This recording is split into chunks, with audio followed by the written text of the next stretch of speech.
এই জমিনে যিনি ইনসাফের কথা বলেছেন, শহীদ উসমান হাদিকে খুন করা হয়েছে। আল্লাহ, এখানে অসংখ্য ভাইকে শহীদ করা হয়েছে এই জমিন থেকে।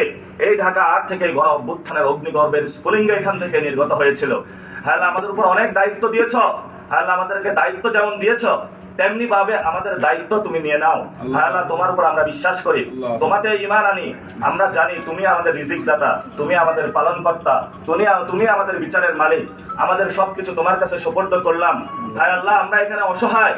আমাদের বিরুদ্ধে যিনি কাজ করছেন ওনার অনেক টাকা, আমাদের টাকা নাই, কিন্তু আমাদের শক্তি এবং মনোবল রয়েছে। তুমি বলেছ যদি দুনিয়াতে আমাকে সাহায্য করতে চাও তাহলে দুর্বলের পাশে দাঁড়াও। হায় আল্লাহ, আমরা দুর্বলের পাশে দাঁড়াতে চাচ্ছি, মানুষের পাশে দাঁড়াতে চাচ্ছি। তুমি আমাদেরকে শক্তিশালী করে দাও। মুসার একটি লাঠি যেমন ফেরাউনের সেই তখ্তে তাগুতকে ধ্বংস করে দিয়েছিল, আমরা এখানে মনে করি এই যে আমরা এখানে যারা একসাথে হয়েছি, যে কোনো এক ভাইকে যদি তুমি কবুল করে নেয়, তার উসিলায় ঢাকা ৮ আসনে আমাদেরকে চাঁদাবাজ থেকে মুক্ত করে দাও। আমিন। টেন্ডার সন্ত্রাস থেকে মুক্ত করে দাও। আমিন। আমাদের উপর তারা থ্রেট দিচ্ছে, তুমি যদি নিরাপত্তার চাদরে আমাদের আবৃত করে দাও তাহলে আমাদের আর কোনো ভয় নাই। আমিন। শহীদ উসমান হাদি ভাইয়ের যারা ফ্যামিলি রয়েছেন তাদেরকে তুমি বাংলাদেশের নিরাপত্তার চাদরে এবং তোমার নিরাপত্তার চাদরে আবৃত করে নাও।